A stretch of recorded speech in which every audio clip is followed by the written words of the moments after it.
Well, I'm not going to win any award for the bad acting here at the woodshop sink, but my rings are actually starting to fall off with soap and water. Last week it dropped to the floor of the shower after a liberal usage of shampoo. It bounced off the tile, rang like a bell, did a couple of backflips just to show off.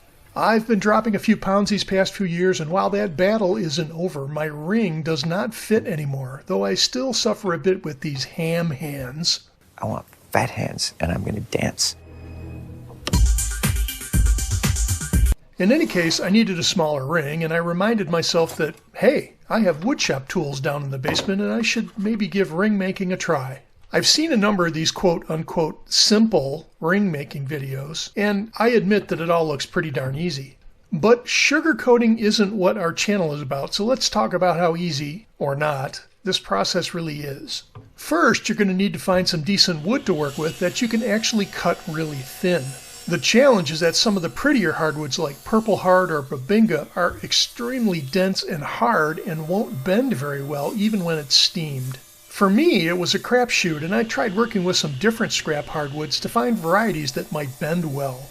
You can also save yourself some of this pain by buying some thin sheets of veneer from a craft store or even Amazon. Try not to use anything labeled edge banding because that comes with a glue backing that you just don't want. For my project, I cut some strips as thin as I could, about 15 inches long, for a thicker working ring blank. I could tell that the strips were a little too thick, so I moved over to the belt sander to help thin them out a little bit more. I also tapered the inner edge with manual sanding so that it rests smoothly against itself as it rolled up. I tried a couple of methods for heating up the wood strips, getting kind of nerdy by building a small steam box, but I also found that soaking the strips in boiling water works too. You can choose to make these rings as wide as you might like, but I'm shooting for a smaller profile ring, less than 1 centimeter wide.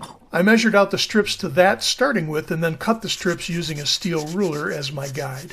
I then tapered the starting edge of each strip so that it would lay out and glue up smoothly on the inside of each roll. Here's my overly nerdy cedar steam box that worked off of an old clothing steamer. I set up some working strips inside the box and will wait for about 15 minutes for the wood to soften. I was also shocked to find out that steam was, hot. After waiting, I started with a piece of cherry and then found a steel socket wrench to be my starter shaping tool, but when wrapping the cherry around the socket, it immediately cracked, making it unusable for this project. Maybe this ring project wouldn't be so easy. The next strip that I picked was a piece from a variety of pear tree and one that seemed to bend pretty well around the socket. Better news there.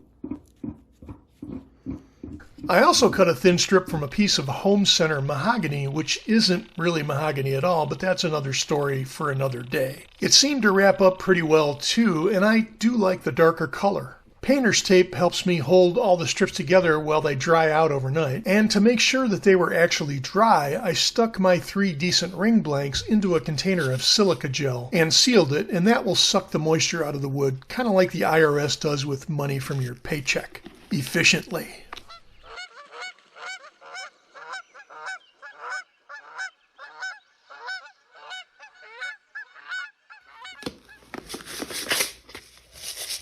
The next day, everything was dry and I needed to find my new ring size. This little set of measuring gauges and a sizing rod were only about $10 on Amazon, and it does actually help this project by having them. Next, I had to find another socket that'll fit a size 12 ring, or I could have also used a dowel rod and wrapped it up with enough tape to get to the right diameter too. Starting the wrapping and gluing process was kind of a pain, and the wood did not want to cooperate.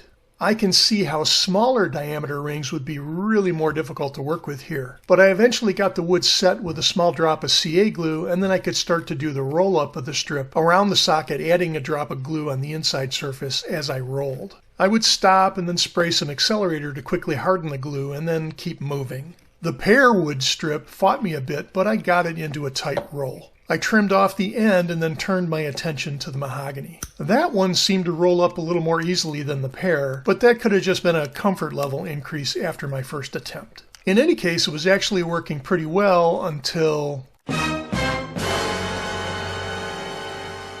As carefully as I tried to be with working with CA glue, it bonded my finger to the mahogany and then easily ripped off the tip of my finger as I tried to jerk it loose. That was a bad decision there. I should have just loosened it with acetone first. But with another Band-Aid and my rolls now ready for sanding, I sealed up the edges with some more CA glue to make sure that the shape was as rigid as it could be, and then it was off to preliminary edge sanding. This is a good place to insert another honest piece of feedback because not every wood roll-up worked out as planned. A couple of my attempts were pretty bad, where the wood really didn't want to bend smoothly at all. That could have just been a strip that was either a little too thick or that the wood variety just didn't want to bend. In either case, I attempted more pieces than you see on camera in order to get these 3 working blanks. It was time to shape the outer dimensions of each ring, and a wood lathe is really the best tool for this job. I set up a taper dowel on the headstock so that the ring would slide up and lock in against the taper, and then I could use finishing chisels to smooth out and round over the edges of the ring. A lathe really isn't a requirement here. You could just as easily mount a tapered piece of wood on a drill press or in a drill to spin the ring while using various grit sandpapers to do the shaping. I also wind up using a Dremel tool to smooth out the inside of each ring, and then it was back on the lathe for finish sanding and a gloss finish with, of all things, more CA glue. I started with finish sandpapers at 320 grit and worked my way up to 1000 grit on each ring, making sure that it was rounded and smooth. I also tried something different on the pear tree strip, cutting in a small rounded channel in the ring, and then holding a piece of natural fiber twine in the groove until it started to burn, leaving me a blackened strip across the center.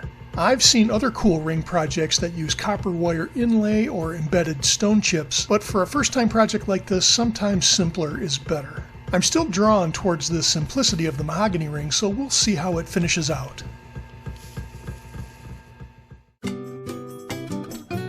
For the final gloss finish, I'm going to use more of the thin CA glue on a paper towel, layering up thin coatings on the exterior and then sanding lightly with 1000 grit between thin coatings. CA glue actually provides a really hard waterproof finish on wood, and you can achieve a fantastic shine on the wood with a little polishing. To wrap up the gloss shine, I added some very fine grit polishing paste applied with my Dremel tool.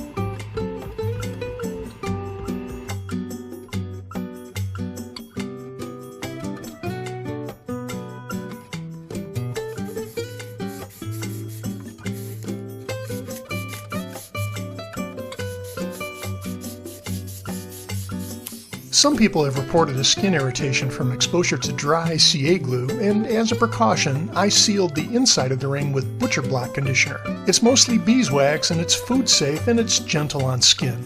To summarize this project, it was a really fun little scrap wood project, though I wasn't expecting to be a blood donor.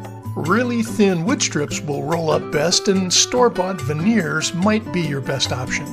In the end, I like the simple design of the mahogany ring, so I've chosen that as my replacement. And despite the struggles I had with this supposedly simple project, I'd like to try it again using different exotic woods and perhaps some inlay work as well. The design options are endless. Hey everyone, thanks for watching our little channel. We don't ask for donations or charge for any of our content, so your thumbs up and a subscription help us out a ton. More great content and even some free build plans are available out on thefamilywoodworker.com. Take care.